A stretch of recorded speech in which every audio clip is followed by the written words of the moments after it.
Voici lancé le nouveau plan stratégique 2023-2028 de l'ONG Water-Aid Burkina. Cette nouvelle stratégie, ici présentée aux acteurs du domaine, comprend deux grands objectifs.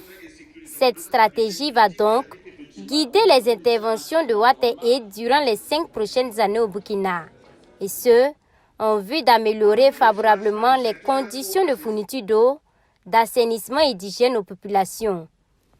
Le nouveau plan stratégie vise également à renforcer la résilience des services eau, assainissement et hygiène face aux effets du changement climatique au Burkina, à permettre à plus de 4 millions de populations de bénéficier des services d'assainissement adéquats et augmenter de façon générale la quantité et la qualité du financement dans le secteur.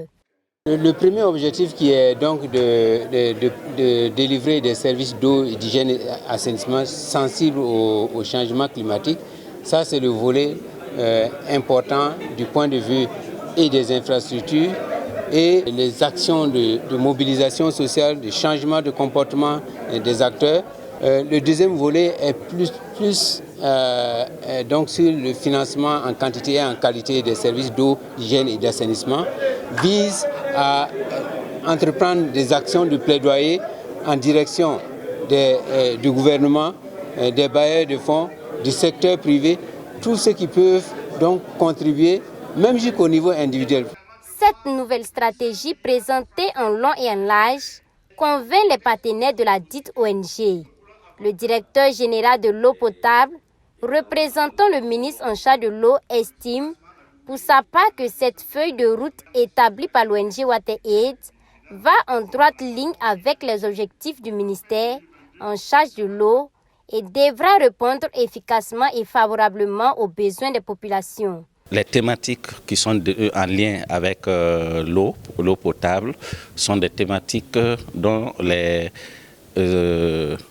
fondements sont tirés donc de la politique et la politique nationale en matière d'eau potable et du programme opérationnel donc d'accès à l'eau potable. C'est en cela que nous disons que cette stratégie va concourir à la mise en œuvre donc des politiques et des programmes du ministère dans le domaine donc de l'accès à l'eau potable. Le secrétaire exécutif de l'association Les Mains Unies du Sahel dit être satisfait de la collaboration avec Water-Aid et soutient que ce nouveau plan stratégie vient répondre à un besoin croissant en matière de wash au Burkina. Nous savons aussi que ces objectifs, qualitatifs et quantitatifs, si c'est atteint, ça doit permettre au Burkina d'atteindre un bon taux d'accession à l'eau potable. Voilà pourquoi nous l'apprécions. Les premiers programmes stratégiques ont permis de réaliser beaucoup d'infrastructures sur le terrain.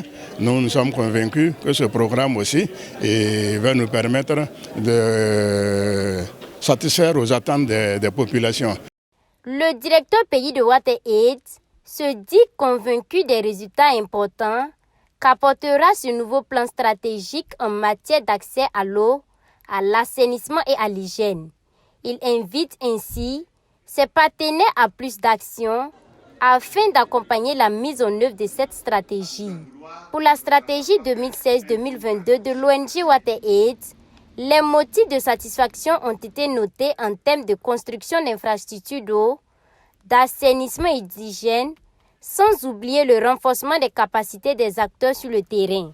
Nous avons œuvré pratiquement dans 9 sur 13 régions, donc c'est avec beaucoup d'activités, avec plus de 200 communes qui ont été impliquées.